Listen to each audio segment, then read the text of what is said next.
Yeah, we're gonna do it. Done? Yeah, man.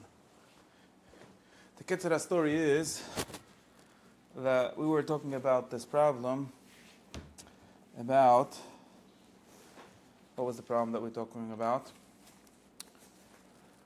We're talking about this problem about how you can't know what to do before you're good, or be good before you know what to do. Is that something like that was the problem we talked about last time?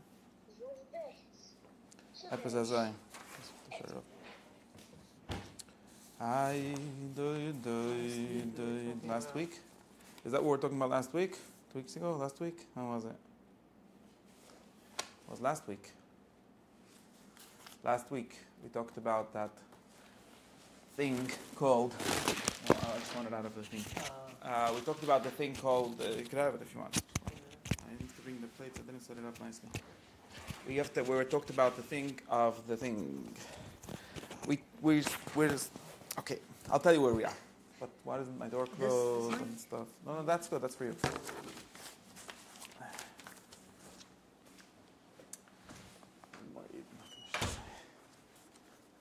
We talked about the thing, and the reason we talked about the thing was because of a different thing. This is the way to fill up time when you don't know what you're saying.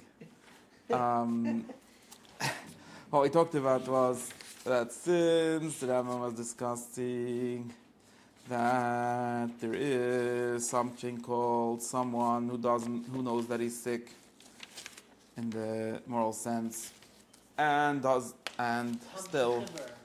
What? Yeah, that was. We got totally sidetracked last week. That's why I'm going back to 2 weeks ago. So 2 weeks ago, this was about this. We were talking about how there's. So let me try to clarify. I don't remember in the other sheet we already went past this, but what we got up to was this basic structure. This is why it's important, and you see that Rambam, since we're studying the Rambam is assuming this basic structure because of the way he talks about in Perek Gimel. Perek Gimel is set up in the way that says, and we talk a lot about this setup and all kind of things it presumes and assumes and leads to.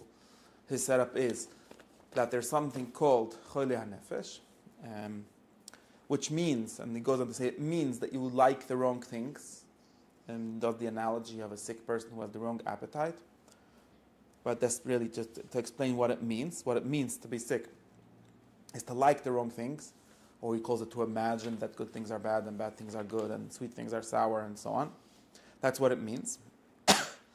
And then it goes on, the next move is to say that the solution is, or the process of healing is, to ask a doctor. Okay, this is a very important step in his whole structure. We discussed this a little 4 times ago or 3 times ago, how the doctor is very important, and we could explain a few ways why it's very important. So the first thing that's important from here is to explain to you that you need a doctor, right? And saying that you need a doctor is another way of saying that you don't know the solution, by yourself. But we also discussed how it's a problem. The person doesn't even know that he has issues to go to. So just to clarify that there's two different levels of that problem, which he talks about, right? He goes on, the way he says it is that there's 2 kinds of people. There's 2 kinds of sick people. There are sick people that know that they're sick, and sick people that don't know that they're sick. If you don't know that they're sick, or if you do know that you're sick, but you just don't go to the doctor, then you're going to be dead. So that person is not really relevant. That the reason why such a person is even mentioned is really just to make sure that you're not that person, to scare you into realizing that you might be that person, and you should notice that you're sick, right? Because someone that really doesn't know that they're sick is not totally irrelevant in this entire book. Like there's nothing I can do with him really, right? So the person that's really interesting is the first person, the person that knows that he's sick. He doesn't know how to heal him. What he calls he doesn't know how the process or the trick, the specific kind of knowledge, the art, right? Melecha really should be translated here as art. Does not know the art of healing, and that person who knows he's sick and doesn't know the art of healing will be going to the doctor who does know the art of healing to learn how to heal. And that's what the next chapter is about, which is, as it says in the end of this chapter, that the art of healing is the discussion of the chapter 4. Right? So what we're here about is that that the important thing is, so what we're trying to get at is that even so, if you leave this person that doesn't know he's sick at all in the side, okay, who is, let's say he's not relevant, we could explain why he's a little relevant, but first, if we leave that person off, because it's not really someone that we could at least even all talk about. We could talk about the previous person, who seems to be the normal case here, right? The person that the book is addressed to. Now that person is the one that we're struggling with, not the third person, not the fourth person, so very clear, or whichever number, not the second person, right? The Rambam has two people, one who knows he's sick and one that doesn't know he's sick. Just to be clear, that's not entire. I made the headers that way, but really it says the people that don't know that they're sick, or know that they're sick and don't heal. So really, he's talking about a better way of saying it would be someone that doesn't go to the doctor. There could be different reasons for not going to the doctor. One would be for not realizing that you're sick. Another one, which I don't care enough, or something like that. Or many other. I was reading the Rambam's medical text. There could be many other reasons ways in which people go wrong. It's actually should be. Where's my little? Anyways, we should use that a lot here because there's a lot of different ways in which to go wrong, and they're very analogous. One of the problems of this text is that it's way too short, and does very little of explaining the concepts that he's working with. And the Rambam in general does very little of that in most of his works, especially his popular ones. He has books. The Rambam wrote a bunch of books known as the Rambam's medical texts. Most of them are also popular texts in some sense. Maybe one of them isn't, depending on how you understand it. They're not like professional texts. They're not written. At least a lot of them are written to people, not to other doctors. In the sense of Rambam was a doctor to the king or whatever he was called over there, the Sultan, and for various different sicknesses that the guy had. The Rambam's job was to write him a manual of how to get better, and obviously that was also the Rambam marketing himself and making sure that he stays on the salary there or whatever it was. You could see that from the way it's written. You have to do a lot of chanifa to the guy, a lot of flattery and all kind of things. One of the things it talks about. So there's a few of these texts about specific illnesses. And he gives a full regimen. He gives you a full way of how to behave. And of course, the second part of Al-Chazdayas is this. In this text, it's very interesting because in this text, in Shemona Prukim, in the end of Perek beis, right? Or actually no, in this chapter, right? The Rambam just crossed out the subject of what he calls health of the body. He says that's something for the art of medicine to talk about, right? And we already discussed that his source actually did give some definitions for the medical art, and there's a problem here because I'm going off topic here also a little bit, but there's a problem here because the difference between medical, right, refuas hanef guf, which is the bodily medicine, and refuas hanefesh, which is soul medicine, is that they can be even in contradictory terms to each other, seemingly. And that's something that Al-Farabi, who was the Rambam's source for most of the aphorisms and most of the basic concepts here, at least for the language in which he wrote them and the organization, basically made that clear. That a doctor, insofar as he's a doctor of the body, doesn't care if you're a good person. If you're a doctor to a bad person, you're going to make more bad in the world. So maybe you shouldn't be that doctor. That would be a different level of question. But insofar as he's a doctor of the body, his job is to make people's bodies work. His job is not to ask the people what they do then with their body. In other words, if it's even good for those people to be healed. Now, the Rambam, very interestingly, in more than one of his medical texts, maybe in all of them, but at least in two of them that I read, he does give, he has this qualification. He gives, because the Rambam's medical texts, and these texts specifically, are very much talking about not only about healing a specific illness, they're also about giving a lifestyle, a diet and exercise, basically regimen for how to be still healthy or remain healthy and so on.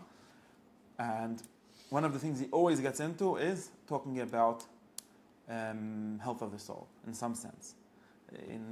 So there's both sides of this. One side is that there are some things, since the Rambam was working for Muslim kings, now weirdly Muslims are not supposed to drink wine or alcohol, and according to the medical art, medical science that Rambam knew, that's not correct. So sometimes you need to drink wine, or you need to drink a certain amount of wine. The Rambam was not a big fan of being drunk, but he does believe in drinking a moderate amount of wine for the health of the body. And he actually writes this to this Muslim king and tells him, you know that really you should be drinking more wine, but since of course you're not going to, he goes on to give alternatives. He gives like, you could drink this drink that might have some of the benefits of wine without being over the avaira. But like his excuse for saying, so how can I even talk to you? And he gives like the medical definition of how much wine you should have been drinking is like, look, I'm a doctor, I'm not a posek for your religion. You're going to have to ask the Ruv or your equivalent of the rabbi for that. But like it's using this concept of a doctor doesn't have to, as far as like, the doctor is not telling you anything about your soul, he's telling you about your body. It might be bad for your soul to drink too much wine, but it might be good for your body. Another thing is, and of course it's a question what the Rambam really thought about that, about the Muslim Islam drinking any wine. So another thing is... What do you mean? Like what is he just...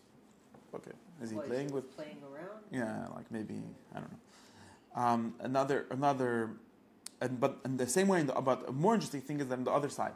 On the other side, the Rambam gets into like how you should live, and then he gives like a page or two, or like 2 chapters in that book, which says, you know, it's true that I'm a medical doctor, I'm only telling you how to make your body work, but you know that getting too excited is not good for your body either. So therefore, like he says, people get too happy or basically the word is too excited. Like if you get overcome by sadness or by happiness, both of them. He's equally against both of them. He says people die from being too, shocked, like some great... Milchus Deis says he should be sameach. Yeah, but sameach in the Rambam Milchus Deis is in a middle term between being too happy and too little happy. He calls it hoilus v'atzvus. So what does hoilus mean? Too happy. That doesn't mean like being like a jokester or something? No. It means being too happy, because then it wouldn't be in the middle. The Rambam has simcha as a... Simcha means like a medium? Yeah, I mean, of course. The Rambam has simcha as a medium term. He's not pro Breslev. He's more pro some kind of equanimity, right? Equanimity, like a kind of not ever being too overcome by anything, which you would call simcha, but not in the sense of ecstasy. More in the sense of calmness or being self-controlled, things like that. And therefore he goes into this whole discussion of basically you need to have good midas in order to be that, because maybe yeah. There's other concepts of simcha which we were talking about in other cases, yeah. But when we talk about like the emotion of this, the Rambam is in many places talks about this. The Mishnah of so he goes on to give like a whole message, how really nothing of this world is worth getting too happy or too sad over. And this is just, I'm not telling you this because I'm your missus. Like I'm just telling you this because I'm your doctor. I want you to be healthy. And if you'll get too sad over some tragedy or too happy over some success, you won't be healthy. And he sort of gives him the like very general idea of this, of having good midas, and for the purposes of being healthy. So there you see that he never, and sort of as a doctor, he doesn't give up on the idea that there is a connection. So this very clear distinction that he has here between health of the body and health of the soul, and it says health of the body doesn't belong there. When you actually get to his books on the art of health, turns out they're a little more connected than they seem to be here, because at least part of the health of the body is connected with health, at least what we call emotional health. It might not be the same thing as ethical health, but emotional health is at least relevant to health of the body, and part of emotional health is not just like a physical thing, right? It has to do with your attitude and your behavior, so it gets very close to ethics, at least, if not entirely ethics. Anyways, why was I saying all of this? So now back to the discussion of the doctor. Now, and one of the interesting things to use from there is how the Rambam is very interested in reasons why people don't get healthy, even if they have good doctors. Maybe that's what I was saying. He was trying to justify himself, because what happens if he's a doctor and the guy dies or he stays sick or something?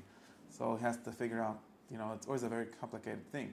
And one of the things that doctors always complain about is that people don't listen to them. You notice, right?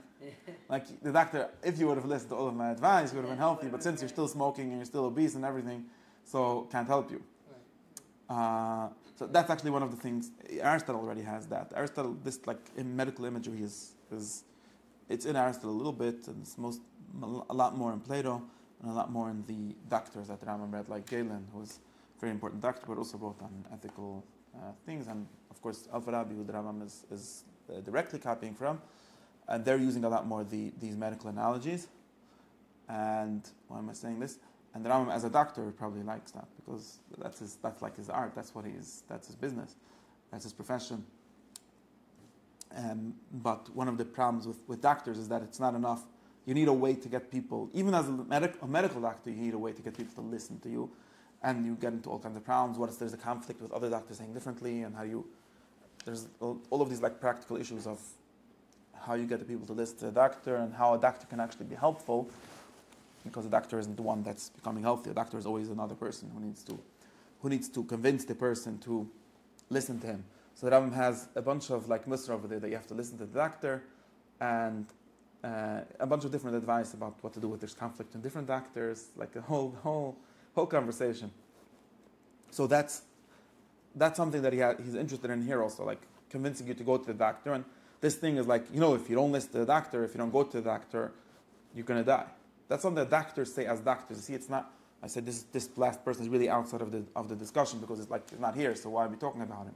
But really, we're not really talking about that person. We're talking about someone who knows that he needs to go to the doctor, or sort of knows, or halfway knows, and like, he might say, well, that's a different doctor that says differently, why would I listen to you? Or says things like, what do I know? Like, it gets lazy. The problem of not listening to the doctor is the same thing is really almost the same problem. Aristotle uses it as an analogy for the first problem, for the problem of people who know what is good for them but don't do it, right?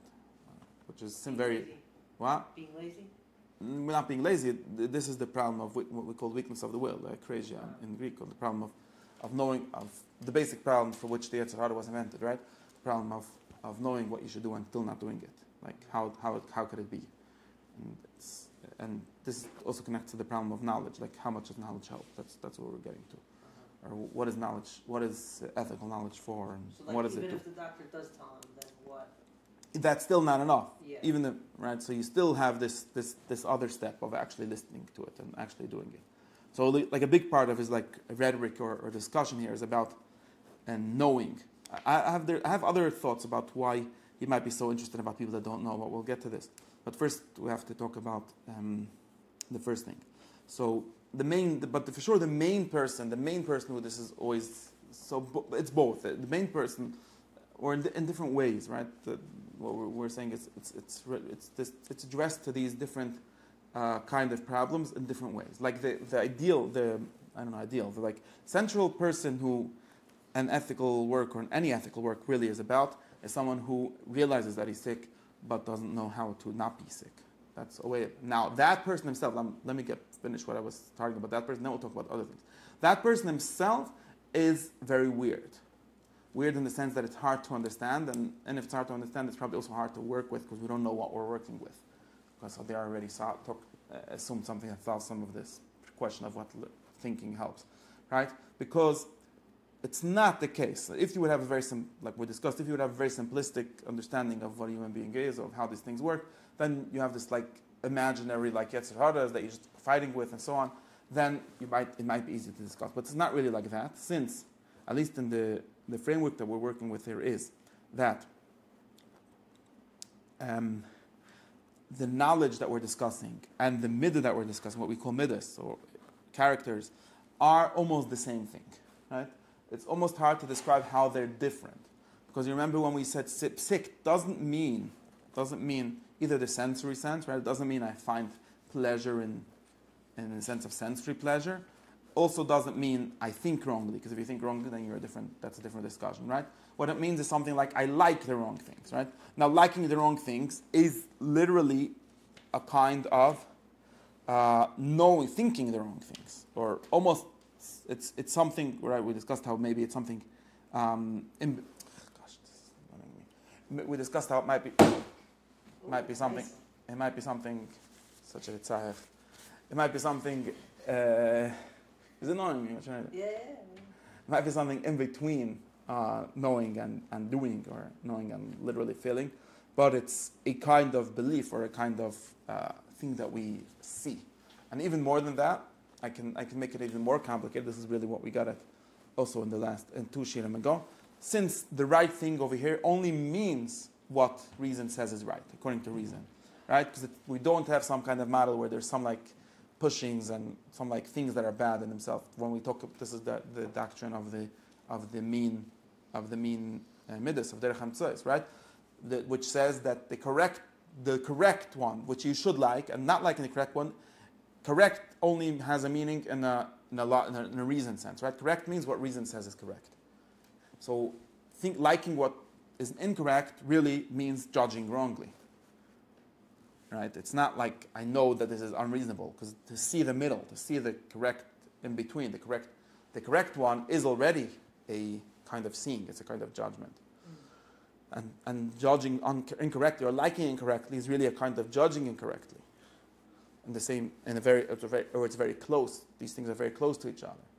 So it's very hard to even describe clearly what is going on with this person. How you could both like and not like the same thing at the same time, or both judge something to be good and judge it to not to be good at the same time. Because both of these things are judgments, and would be the clearest way to show. Or you can do it the other way around and say that both of these things are like. I could say it in both ways. One, I could say both of these things are judgments, right? Because being attracted or liking the right things means judging that this is good. And when they say at the same time, but I don't like it, so are you judging that it's good or not? Which one? What's going on with you? And the same, or in another, we could do it on the other side, which is that both of these things are kinds of attractions or kind of likings, right? Because we distinguish what we call practical knowledge or practical wisdom from theoretical wisdom, right? Theoretical wisdom is about knowing what is, or knowing the truth. That is a different thing. We're not talking about that. What we're talking about is that's one of the excellence of the soul, in the sense of the theoretical excellence. But most of this book is not about that. I don't know. We'll discuss. But what we're just talking about is knowing is the practical kind. Now, practical kind has as its object what is good. The practical knowledge isn't knowing what is true, but it's knowing what is good. And therefore, knowing what is good and liking what is good are almost the same thing. So it's very hard to actually talk about this person. Since it's very hard to talk about this person, it's also, we need some kind of clear understanding of what is going on if we're to fix it, if we're to talk about this problem even clearly, if we're to heal it, if we're to do anything with it. Does this make sense? That's really the issue which we were talking about. Okay.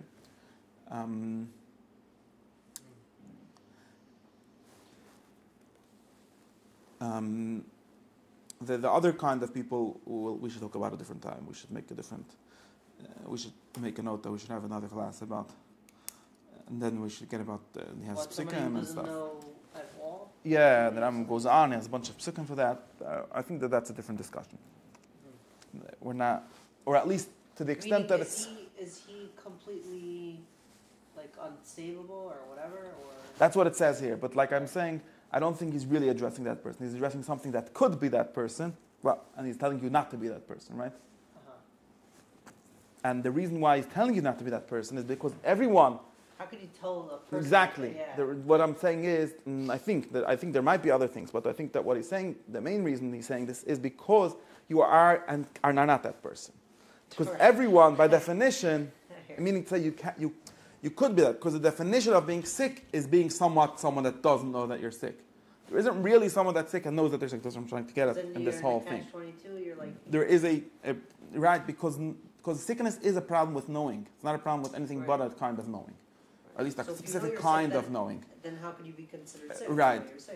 Right. Very good. So that's the problem. But that's why it makes sense to tell this person really, don't be the person that doesn't know that is sick. How can you tell someone like that? Because he really does know. So there's no such thing as someone that doesn't know? Yeah. No, there is such a thing, but that person is not in this story. The person who we tell there is such a person that doesn't know is really the person that does know, but is in this problem. Now, just to be clear, this problem, I got you into this like whole paradox, but it's a paradox in reality. It's not a paradox like that we got stuck. It's an issue because it's a paradox because both of the sides are true. Because in the reality we have both of these things. We have the fact that there are obviously people and there's obviously us, right? We obviously know sometimes that we're doing something wrong and still think that it's right. But there are some people that are not. We're not talking about those people. Again, theoretically, we can't talk those people. Right. But even when the normal case, right? The normal case, like a sort of paradigmatic case here, which is someone who knows that something is good and doesn't know that it's good at the same time, or maybe not at the same time, whatever. This problem is the normal problem that human beings have. And thinking that this is normal is going to make you stay like that. Realizing that it's not normal is what might save you. And that's why we tell you, don't be someone who thinks that it's okay. Don't not realize that you're sick. Or I could actually tell it to you in a different way. I don't think this is exactly what he means, but I could say something like, accepting the theory that there's the Yetzer Hara is what makes people stay stuck. Because that's like an answer to the question. What do you mean by that? What I mean by that is, one of the things we're trying to get at the whole time is that the reality that I think ice cream is bad for me, or too much ice cream is bad for me, and ice cream is good for me, is a contradiction. Correct. It's weird. There's something messed up with someone like me who knows that too much ice cream is bad for them, but still thinks that too much ice cream is good for them. Right. And we have all kinds of very much habituated to all kinds of theories that take the edge off this contradiction, that make us feel normal with it. Like, didn't you hear of the weakness of the will? Yeah, what is that? That's just a name for a problem. It's not a solution. Didn't you hear of the Yetzer Hara? Well, no, I never met him. What is that? But this constant Yetzer Hara, the way of people taking, very often, it's a way of taking off responsibility from yourself, right? Like, it wasn't me, it was even little kids when they teach them in primary about the Yetzer Hara. Often they start using it as an excuse, right? It wasn't me, it was Yetzer Hara. Well, who the hell is that Yetzer Hara? It's you. Well, it's you messed up. Yeah, you are messed up. The fact that you have Yetzer Hara is a problem. You shouldn't be having Yetzer Hara. What does it even mean? Are you a normal person? Do you like it or not like it? Like which one? Right? And I think that this is not what he's talking about, but this is something that I think is true. I think that this being very used to the theory of Yetzer Hara is what allows people to be stuck in one place forever for most of their lives. It's like a way of not really. In other words, I had a difficulty explaining to people here what it says here. The Rambam says that not seeking help. Yeah, right. Help for this impossibility that we are stuck in. Right. This kasha of how it could be is a kasha on us. It's not a kasha on the Rambam. Right. It's a kasha on us. It's a kasha on us that we are those people that are messed up. And in the beginning of in some of the classes in the beginning of this chapter, I would try to explain to people that the Rambam claims, and this is the basic claim here, that there's something wrong with you if you like something that is bad. We have been taught to think that it's normal. Yeah, it's bad, but I still like it because the liking part is the Yetzer Hara or someone else or some other part of the soul or whatever. And what the whole point of this is that is not normal, because think about it. Liking means thinking that it's good for you. Or that's what you think is good. How could you say that you think it's good and think it's bad at the same time? So maybe we could have all kind of answers. Maybe it's because we forget actually when we eat ice cream that we think it's not good. Okay. But then your work That's a better answer than the Yetzer Hara. Yeah. Because at least you say, okay, I'm a weirdo. I have this weird memory. Of course, it's not literally forgetting, so it's a problem. But like sometimes at night when I get like a craving for ice cream, I forget that I don't really like it. I even forget like that tomorrow morning my stomach is going to hurt. Like, it's very weird, maybe, but it's at least it doesn't cover up the problem. It might not be a good answer, but at least it doesn't cover up the problem. The Yetzer Hara answer just covers up the problem and makes you think that you're normal when you're not. Right. So it's not normal. So and I think that might, I don't know if that's really what he means when he says this, but I think that that's one way of not feeling that you're sick. And that's why, like many people are very happy, you'll remember, or you won't remember because we didn't get to it yet, but like a very big important, and Rambam, when he gets to the chapter. That's what he means here, Mishul Yada? Not sure, but that's one way of. I don't know if that's what he means, but I think that that's one of the ways not to know. Interesting. I think there's such a way. You'll notice that chapter 6, which gets into this question, a very important chapter that like the Rambam made a separate chapter of it because it's such an important question, although it's something that's assumed by the whole book. It talks about the difference between what he calls a perfect person and someone who's self-controlled. And his basic assumption is that it's bad to be self-controlled. Because self-control means I like something bad, and I'm fighting against myself to not do what I like. So that's... We spoke about like fighting against Right. That's assuming a whole different model. But even with his model, there's a person that still is messed up and likes something bad and fights against it. And the Rambam talks about how there are entire systems who seem to assume that that's because, like what we discussed, if you have that system, then that's the default fate of every person. You're always going to be fighting. And a good person is just someone who fights with himself successfully. And the Rambam says that this is a crazy person. Because why do you keep on liking something wrong? And that's why then he gets stuck with What about some Ma'amar Chazal that seems to say that's good, whatever. But this is a very basic point that's behind the whole thing, that it's not normal to be in that situation. I think that itself is some kind of way of not noticing that you're sick, but I do think that there's more than that, and I don't think that's really what he means. That's something that I mean. What he really means is that you don't know that you're sick in the sense of you do know what you don't know, because the problem of this whole sickness is a confusion between knowing and not being able to find in which sense I know, in which sense I don't know, and therefore it's easy to be machriya to the side of knowing, right? You think, okay, I'm okay, I just have to work on myself. Whenever someone says I just have to work on myself, you know they're not going to work on themselves, right? Like, I just have to. Saying that is saying I'm okay, basically, right? Yeah. Someone who really thinks he has to work on himself doesn't say that, he just works on himself. Yeah. Or maybe he doesn't know how, so he goes to the doctor. Okay, very good. We'll get back to the going to the doctor thing.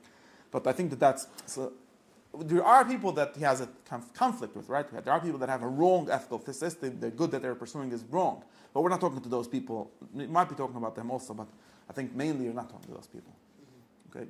So now, that's how I understand the discussion, the main discussion of this chapter. What I wanted to explain better, and there's a lot to explain better here, is how we actually describe this, right? I think that we do need a better description. We have to find also one that's useful, that helps us. So there's a whole bunch of parts here. Like, one is the part of what does the doctor know and how will the doctor help you? Okay, that's one thing. Of course, how the doctor can help you is based on how he understands where the problem lies, right?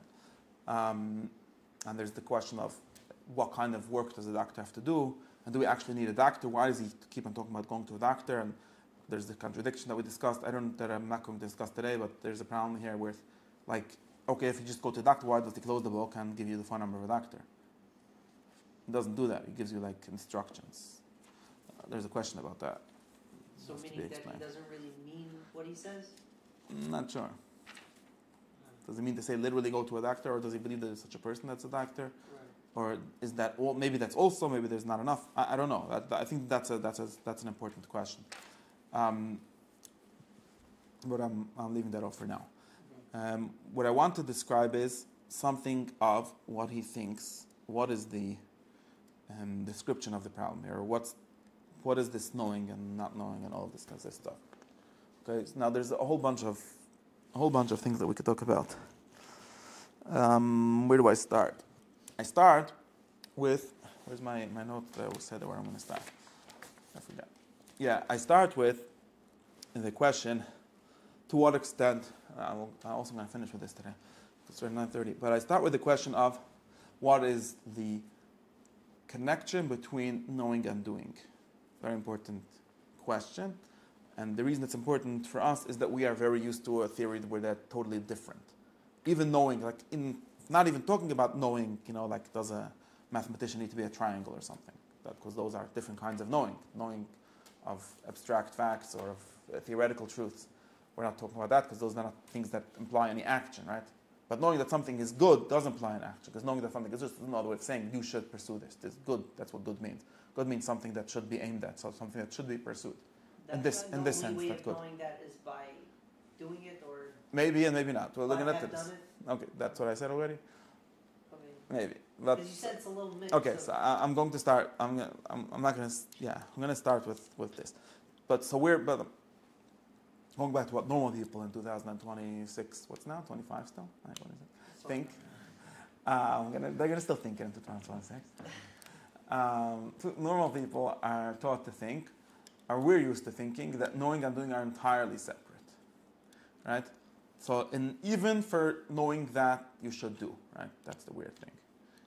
The kind of knowing of what is good, not the kind of knowing of something else. Now, there's many different backgrounds, like a lot of philosophical background for why we end up thinking this, but it's not correct. And the main way it can be shown to be not correct is by talking about action. Okay, this is also why, for example, most contemporary, and also I think Jewish theories of the good, theories of ethics, can end up talking only about actions. Like, what are the correct actions? What are the right actions to do?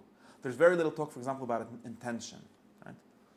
What are the correct intentions to have? Or even less talk about emotions. What are the correct emotions to have? Now, all emotions are in some sense forms of intention, because emotions are sort of attraction and aversion. They boil down to loving and hating in some sense, most emotions. Emotions are not a reaction? They are. So they're a reaction either towards something or away from something. There's no thinking into that. Okay. But what I'm saying is just that modern people that talk about what is good end up almost only talking about what is good to think. Well, sorry, the opposite. What is good to do? What is the correct thing to do?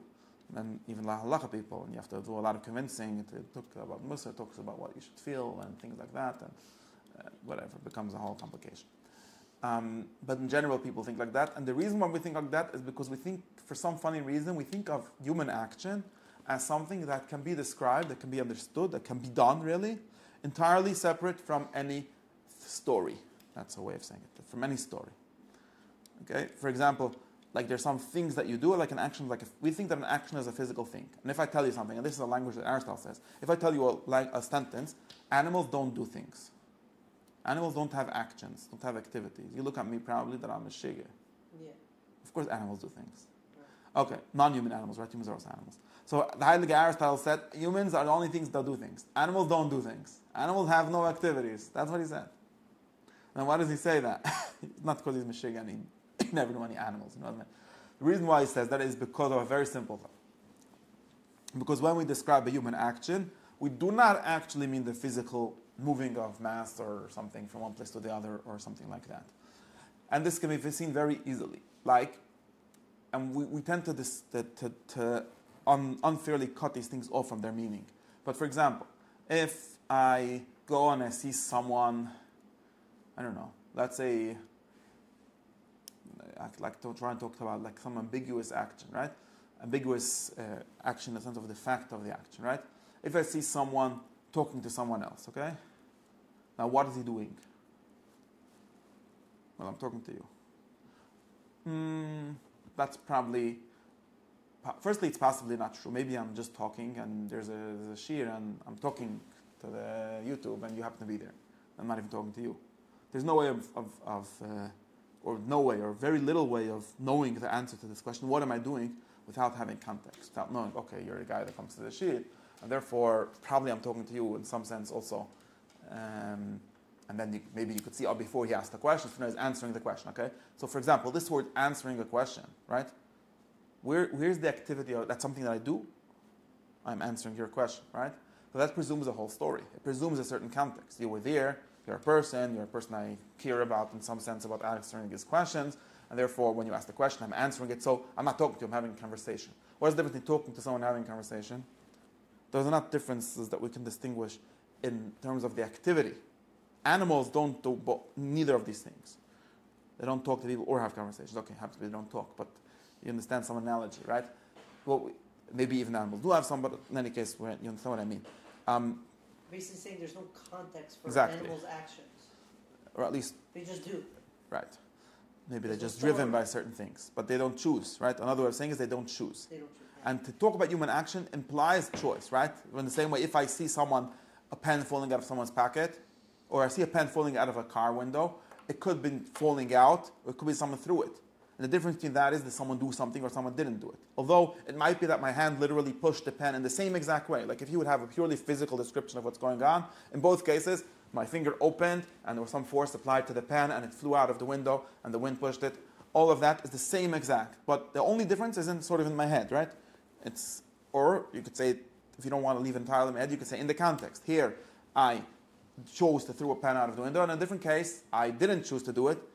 It's not something I wanted to do. It's something I chose to do. I just flew out of the window. That was a different action. So at the level of action, and some people get very confused about this because then they say, okay, so the actions are not what defines anything. It's only intentions, and then it doesn't matter what you did. Like I wanted to throw a pen out of the window, but I didn't. No. I'm talking about the description of the action, not talking about that like as if there's like an atomic action, there's no relation to anything. And then there's a question of how human intention something connects. So what I'm saying is that the actual description of a human activity makes no sense without some context. Maybe some of the context is your intention. Maybe it's not only your intention, right? Because it has to do with what happened before that, what happened after that. It might even have to do with entire life story, like with an entire, and this is what Aristotle would really claim when he claims that there is a moral or ethical, in the sense of like part of the good life, meaning or significance to all kind of little actions. What that means is that it has a meaning, and the real meaning of this is in the context of this person, this entire story of his whole life. Like there's two people, one person is learning a book, another person is learning a book, but these are two different things. They're doing two different things, because one of them has like some plan, or his life, he's going to be a roof, and therefore he's learning. So he is becoming now a roof.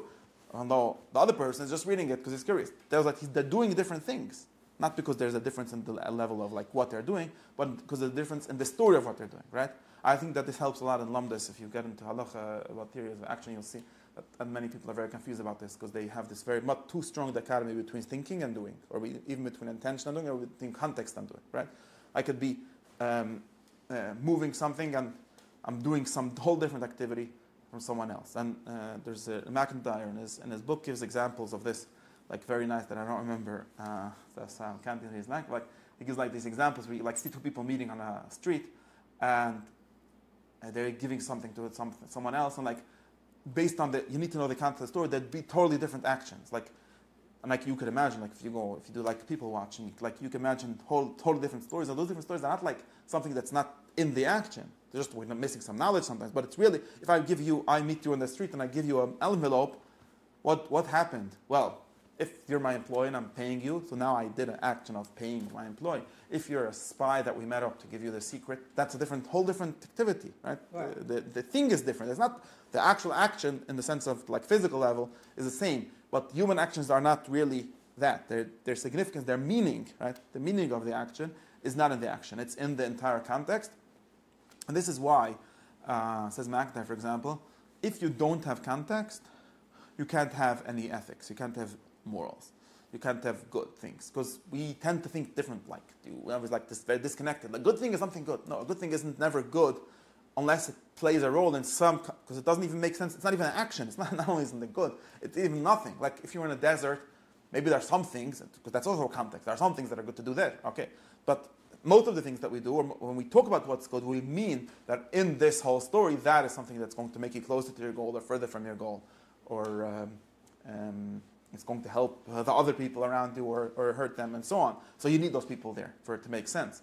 And if we have like some kind of theory, which it seems like most modern people end up having, we're like, no, we have to like judge each action on its own, either by what its intention is or by even what its consequences are. But we don't understand that the actions itself become what they are from their context, and again, how broad the context is, it might be very broad. Like if someone is a Yid and he says he eats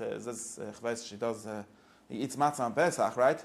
Now he's doing something for Zech L'Tzias Mitzrayim. He's not eating a matzah. In other words, it's not like a kavana. You have to have kavana. It's like you have to remember. It doesn't matter what you remember.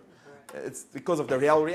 You ate matzah, and your father ate matzah, and your side ate matzah. So now you're eating a matzah of Pesach. You're not eating a cracker. Some people say the halacha is you should eat crackers. No halacha you should eat crackers. There's halacha eat matzah on Pesach. Okay, we can get into all kinds of weird educations. What if blah blah blah? But the normal case is you eat matzah on Pesach. And matzah on Pesach is something that only means something. Okay, separate systems around. That's why it's very easy. That's the story. That's like the context of it, and it's supposed to give the context to all. Like, by the way, this is what the pasuk means according to this understanding, right? And it says like, what are you doing, right? But basically, he's saying like, if you stand outside the context, it makes no sense. Like, what are you doing? You're what is the question about? You're giving your bechor to the you're making a pidyon ben. What are you doing? There's no answer to this question. What are you doing? And we also get confused about this sometimes. What are you doing? Well, some weird thing. I'm taking 5 shekel and giving it to a client because what are you doing? Oh, because Hashem said that doesn't help. That doesn't make the action have a meaning. That might be an intention. When I say, oh look, there's a whole story. There was once whatever. However, the logic of the story is supposed to work. So now the answer is what I'm doing is a new thing. I changed the meaning of the action. Now what I'm doing is something that helps because the Eibishter saved the Bechorim. I'm somehow doesn't have to really make sense. I'm remembering that fact or something like that. Blah blah blah. The story changes what the action exactly. Really is. And it's a different kind. Just to be clear, this is a different kind of giving reasons for things. We're very used to giving reasons in the sense of giving reason why you're doing this thing. The reason is the whole story. If I wouldn't be in this whole story, it wouldn't make sense, right? It's not like since this is Mitzrayim, so a goy should do Petim Petach Amar. He shouldn't, because he's not in that story. No shaykh, maybe he has different stories of his own, no problem. But this story, or maybe it could become part, whatever. Again, we get into edge case problems. The point is, the meaning is in the whole context. It doesn't have a meaning without the story, without the thought. And this also means, so this is a very simple thought. For some reason, people tend to miss it. I know why, because the whole history, but it's not the Shia today. But people tend to miss it. Now, this also means that if you want to change people's behaviors, or your own behavior, you do not start with the action. It's a very silly place to start. Because what makes you act, and what the meaning of the action is, and the way actions work, is not just, okay, you know something, what am I going to do? So, for example, I'm going to give very silly examples that I get stuck in. Okay, like, okay, you should wake up at 6 every morning for mitzvah daven or something. Okay, and suddenly I don't do it. Why don't I do it? And this is, again, I'm going back to my analysis. Because I don't think it's good. I don't like it. But I think it's good. Well, no. You think it's good in the abstract. Okay, that's a different discussion. But you don't actually think it's good for you. Obviously. Otherwise, you would do it. Because it's better to sleep, obviously. It is. But why should you? Okay.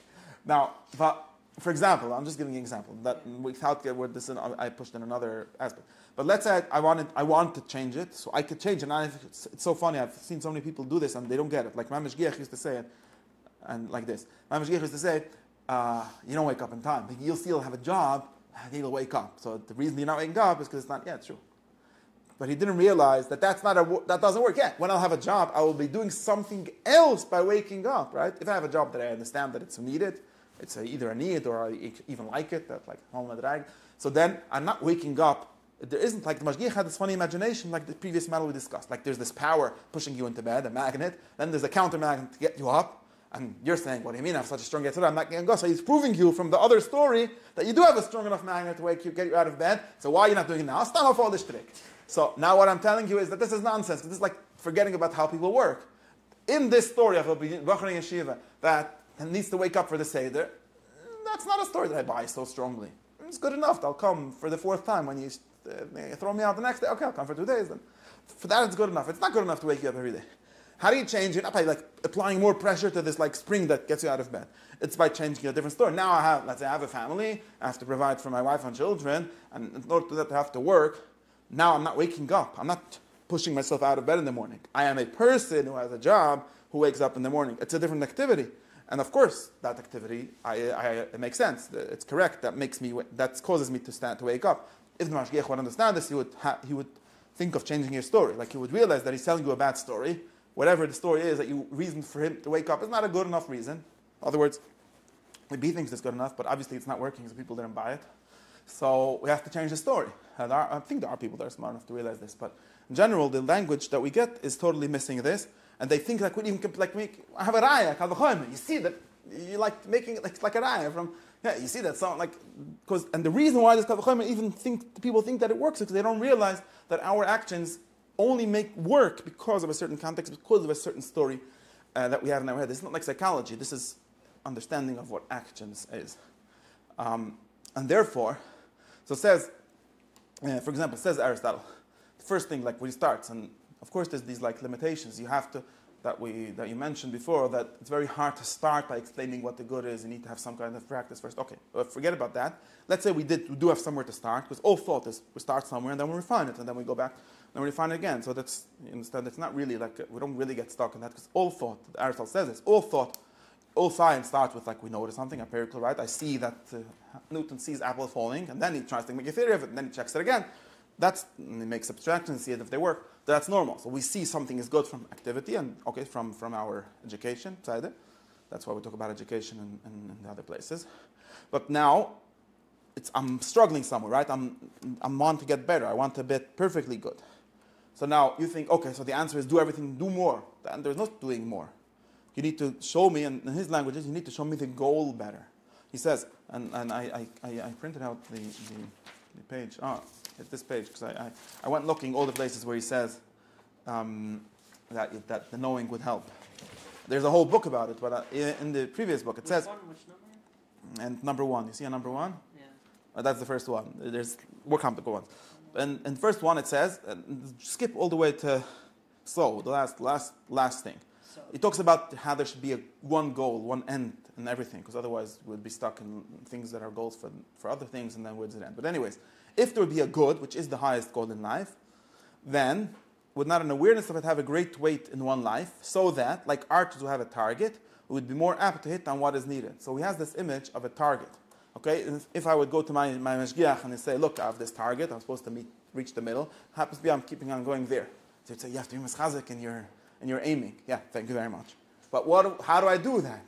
Well, I have to have a better view of the target. Of course, there's also figuring out how to calibrate your shooting or whatever it is to reach the target. Okay, but very often, or maybe in some sense, most of the problem is that I can't see the target clearly.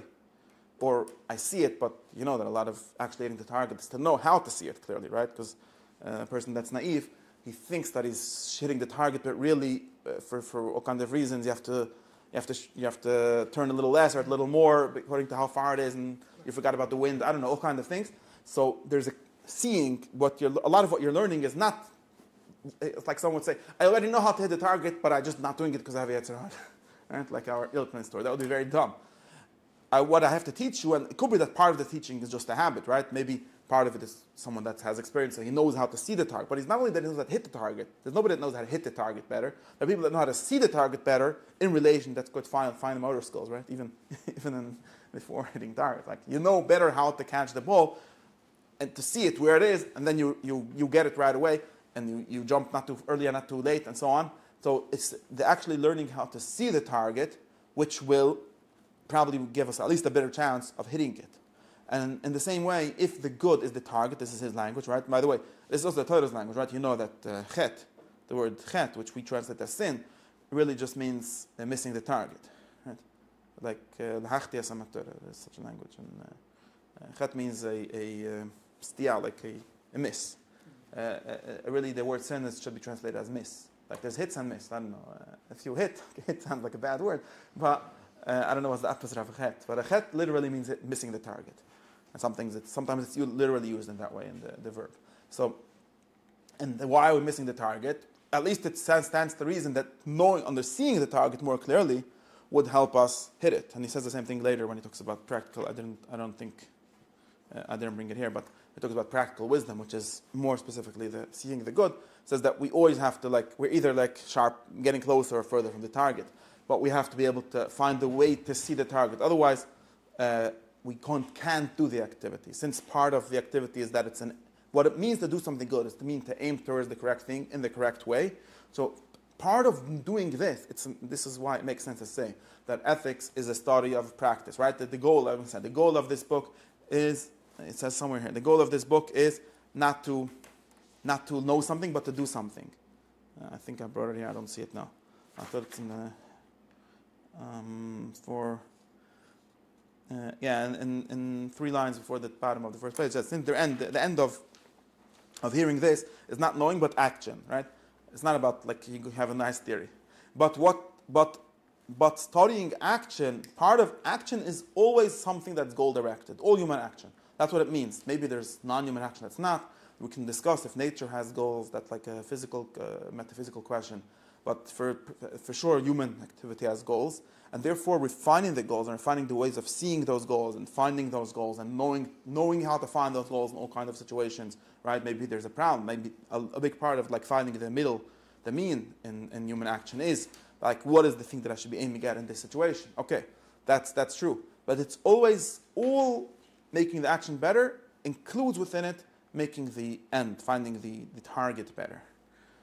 And this is all because, like we said, this target can be the specific target of this specific action. It can be the kind of thing that I should be looking at is good in this category of actions. It could be even, according to things like McIntyre says, and Aristotle also says, Aristotle says you can only be good in the full life.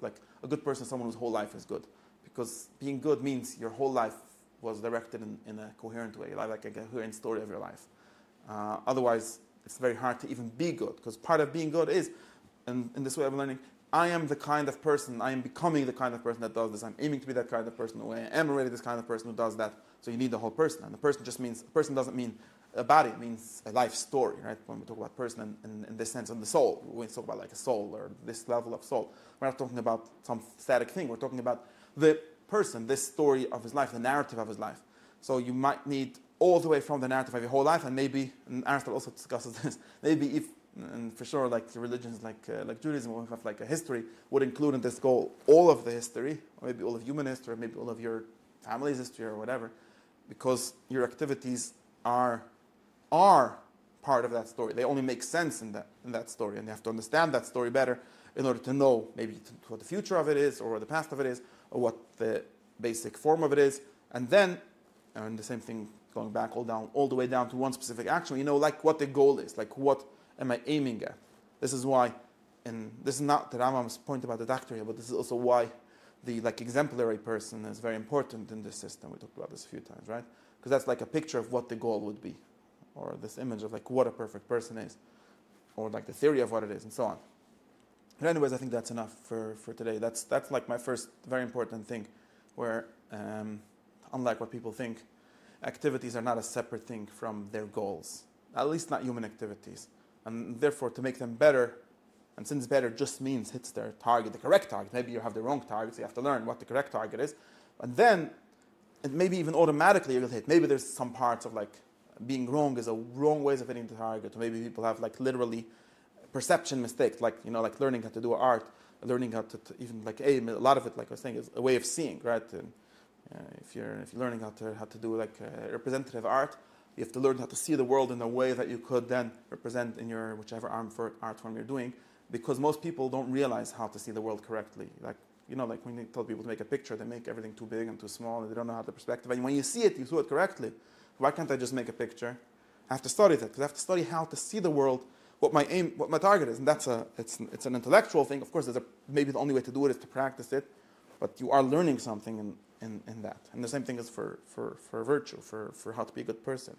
Many people, I think, have a very analogous situation where they think they know what the end goal is. Like, I've seen a tzaddik, at least I have a picture in my head of what an ideal person would be, and then they reproduce it, and it comes out like a kid who makes a picture of people, and like their heads are too big and their feet are too small. And like, why? Because for some reason in your imagination, that's how a person looks. You know, there's an exercise on the internet of giving people that drew a bicycle from memory. And you know how a bike looks, right?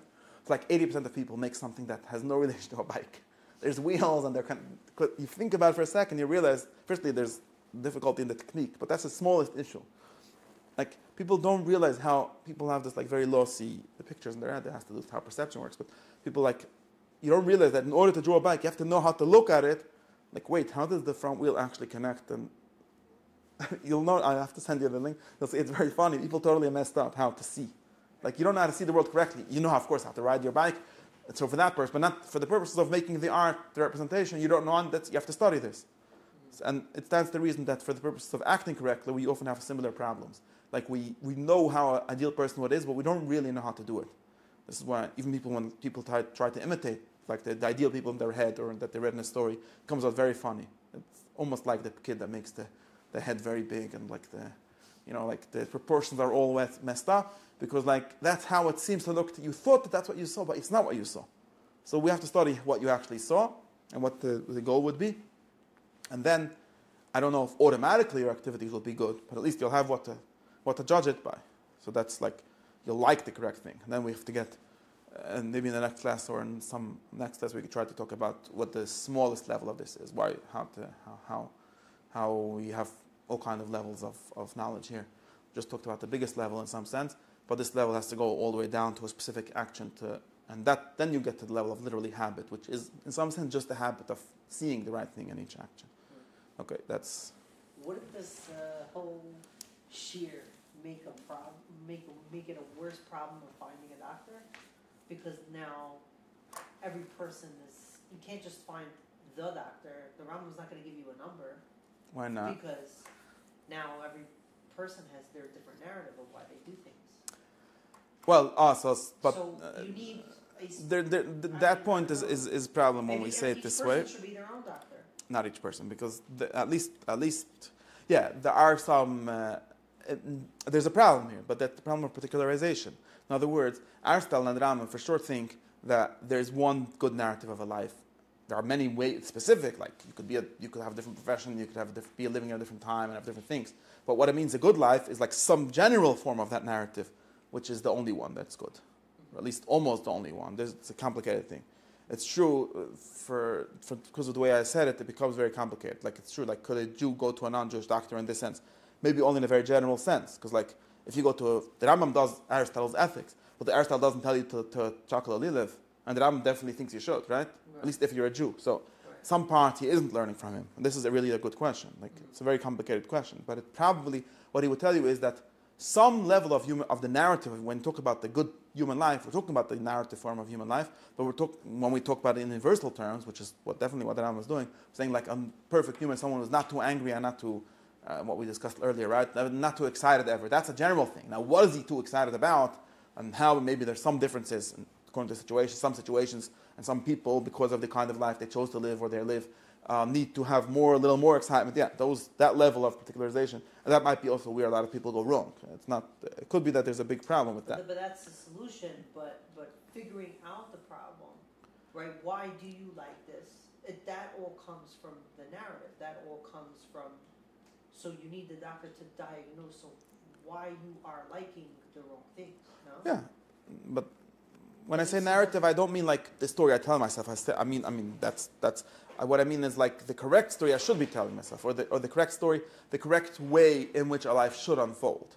And there is a good way. Like of course everyone's going to be first a child and then an adult and so on. And the ideal here is that in the end you should be someone that's wise and good, right? Those are very general terms, of course, wise and good. It's not helping me very much to know exactly what to do. But it's wise and good means always doing the correct thing. Of course, people are going to be in different situations. They're going to what the correct thing is going to be very different. But it's something about a very general thing. But it's true. What you're saying is a problem. It's for sure a problem for the way McIntyre this makes sense. I don't know if we have to exactly say it in his way, but that's a whole different discussion. But the point is, even for the Rambam, there's a problem, and that's the problem of getting down to the level of particulars, which might need a different kind of. That's why I said that we took a very general kind of wisdom, which is seeing the end. But it could be that we have to get a big part of the problem is getting to the very smallest level, like where you know how to make that match with a very specific action that I'm doing right now today, or not only today, in my family, in my society, and so on. And that might be a big problem. That's, like I said, it's proud.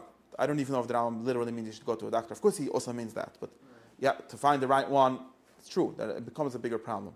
And it's true. I mean, everyone knows. If you want the good advice, you need someone that knows you, that lives in your context. Otherwise, it's very hard to. It could be that the whole context is messed up. Also, that's a different. that's what the Rambam talks about later in chapter 4, and so in Nachas, right? You have to live in a good city. Very important. You realize how important it is, because the meaning of your activities are not all the time determined by you. If you live in a bad city, it's almost impossible by this understanding to be good.